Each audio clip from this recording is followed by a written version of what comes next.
ہوتے ہیں اور کہتے ہیں وَأَحْسَنَ مِنْكَ لَمْ تَرَ قَطُّ عَيْنِي وَأَجْمَلُ مِنْكَ لَمْ تَلِدِ النِّسَاءُ خُلِقْتَ مُبَرَّأً مِنْ كُلِّ عَيْبٍ كَأَنَّكَ قَدْ خُلِقْتَ كَمَا تَشَاءُ. میں جب محمد عربی صلی اللہ علیہ وسلم کے چہرے مبارک پر نظر ڈالتا ہوں مجھے ایسا لگتا ہے یہ صحابی رسول ہیں، حضرت حسان ان کا نام ہے، اور مسجد نبوی میں کھڑے ہو کر کہتے ہیں کہ میں جب محمد عربی صلی اللہ علیہ وسلم کے چہرے مبارک پر نظر ڈالتا ہوں مجھے ایسا لگتا ہے کہ وَأَحْسَنَ مِنْكَ لَمْ تَرَ قَطُّ عَيْنِي وَأَجْمَلُ مِنْكَ لَمْ تَلِدِ النِّسَاءُ. کہ اللہ تبارک و تعالیٰ کو جیسے مرضی آئی، اللہ تعالیٰ نے اپنی قدرت کے مطابق، اللہ تعالیٰ نے اپنی کبریائی کے مطابق اپنی مرضی سے ہر ایک انسان کو خوبصورتی عطا فرمائی. اللہ نے جیسے چاہا پہاڑوں کو بلندیاں عطا فرما دی، اللہ نے جیسے چاہا سمندروں کو گہرائی عطا فرما دی، اللہ نے جیسے چاہا ہر شخص کو خوبصورتی عطا فرمائی.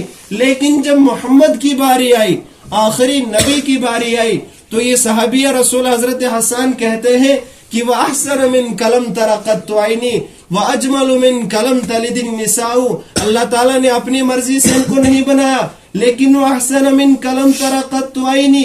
یہ صحابی رسول کہنا چاہتے ہیں کہ جب محمد عربی کی باری آئی تو اللہ نے ان کو دیکھ کر اس طرح لگتا ہے کہ اللہ تعالیٰ نے ان سے پوچھا ہوگا اے حبیب تیرا چہرہ کیسے بناؤں، تو میرے حبیب نے کہا ہوگا وَأَحْسَنَ مِنْكَ لَمْ تَرَ قَطُّ عَيْنِي وَأَجْمَلُ مِنْكَ لَمْ تَلِدِ النِّسَاءُ.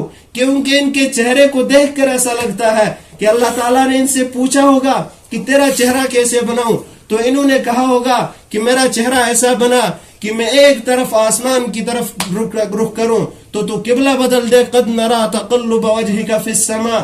اللہ تعالیٰ نے پوچھا ہوگا کہ تیرے ہاتھ کیسے بناؤں، تو آپ نے فرمایا ہوگا میرے ہاتھ ایسے بنانا کہ میں ایک بار پیالے میں انگلیوں کو ڈال دوں میری انگلیوں سے چشمے جاری ہو جائے.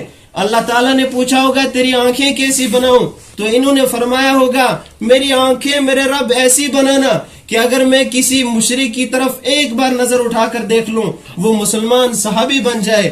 اللہ تعالیٰ نے پوچھا ہوگا کہ میں تیرے قدم کیسے بناؤں، تیرے دانت کیسے بناؤں. اللہ تعالیٰ نے قرآن کی آیتیں اتاری اس کے لیے. اگر دنیا کا یہ شخص صرف اس بات کو دیکھتا ہے کہ میں کسی شخص کی خوبصورتی کو دیکھ کر اس سے محبت کرتا ہوں تو محمد عربی صلی اللہ علیہ وسلم سے بڑھ کر خوبصورت ہے ہی کون، اور دنیا میں کون پیدا ہوا ایسا جو محمد عربی صلی اللہ علیہ وسلم سے بڑھ کر خوبصورت ہو.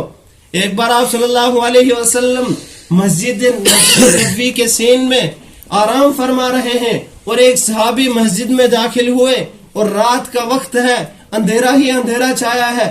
جب وہ صحابی رسول مسجد میں داخل ہوتے ہیں تو کیا دیکھتے ہیں کہ مسجد کے در و دیوار چمک رہے ہیں، مسجد کا چھت چمک رہا ہے. اس نے دیکھا کہ باہر اندھیرا ہی اندھیرا ہے. وہ سوچنے پر مجبور ہو گیا کہ یہ کون سی شخصیت ہے ایسی کہ جس کی وجہ سے مسجد کے در و دیوار چمک رہے ہیں. ابن مرارہ صحابی رسول عرض کرتے ہیں کہ میں دیکھنے پر مجبور ہو گیا، میں ایک شخص ڈٹھا محمد پیارا چنو چودویں سیدھا ہے کوئی ستارہ.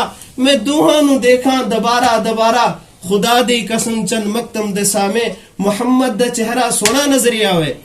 یہ ایک پنجابی کا شاعر ہے کہ میں نے جب آپ صلی اللہ علیہ وسلم کے چہرے پر دیکھا، میں ایک شخص ڈٹھا محمد پیارا، میں ایک شخص کو دیکھا وہ تو محمد ہیں، میں ایک شخص ڈٹھا محمد پیارا چنو چودویں سیدھا ہے کوئی ستارہ. چودویں رات کی چاند سے زیادہ ان کا چہرہ چمک رہا تھا. چنو چودویں سیدھا ہے کوئی ستارہ. میں دوہاں نو دیکھا دبارہ. کبھی میں محمد کے چہرے کو دیکھتا ہوں اور کبھی چاند کی طرف نظر ڈالتا ہوں. میں دوہاں نو دیکھا دبارہ اور پھر قسم کھاتے ہیں خدا دی قسم چند مکتم نسا میں محمد دا چہرہ سونا نظری آوے. میں نے جب بار بار دیکھا آپ صلی اللہ علیہ وسلم کے چہرے کو بھی اور چاند کو بھی دیکھا. کہتے ہیں خدا دی قسم چند مکتم نسا میں محمد دا چہرہ سونا نظری آوے. میں نے چاند کو بھی دیکھا، آپ صلی اللہ علیہ وسلم کے چہرے کو بھی دیکھا. آپ صلی اللہ علیہ وسلم کا چہرہ تو چاند سے زیادہ چمک رہا تھا. قسم کھا رہے ہیں.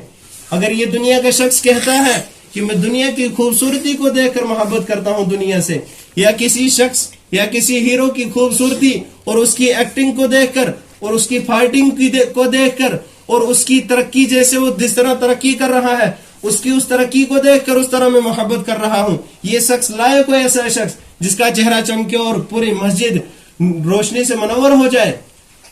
اب یہ شخص غفلت میں ہے، لیکن اللہ تعالیٰ نے کہا کہ جس شخص کو میں نے جیسی خوبصورتی عطا فرمائی اور جتنا اس کو میں نے کھانے پینے کے لیے اور ہر ایک چیز سے نوازا، اگر وہ اس کا شکر ادا کر رہا ہے، میرا وعدہ ہے اس کے ساتھ لَإِن شَكَرْتُمْ لَأَزِيدَنَّكُمْ وَلَإِن كَفَرْتُمْ إِنَّ عَذَابِي لَشَدِيدٌ. جب تک وہ اس خوبصورتی کا اس میری دی ہوئی نعمتوں کا شکر ادا کرتے رہے گا، لَإِن شَكَرْتُمْ لَأَزِيدَنَّكُمْ، میرا وعدہ ہے میں اس کو اور عطا فرماتا رہوں گا.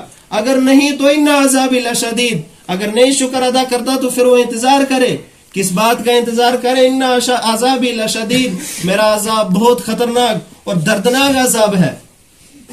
اللہ تبارک و تعالی ہم سب کو محمد عربی صلی اللہ علیہ وسلم کے ساتھ وہ محبت عطا فرمائے جو صحابہ کرام رضوان اللہ علیہم اجمعین نے کر کے دکھائی.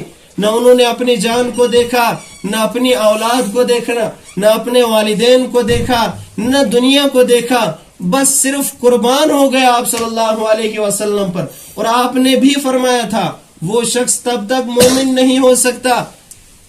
کہا کب تک؟ کہا لا یؤمن احدکم حتی اکون احب الیہ من والدہ وولدہ والناس اجمعین. میں یہ حدیث بار بار عرض کرتا ہوں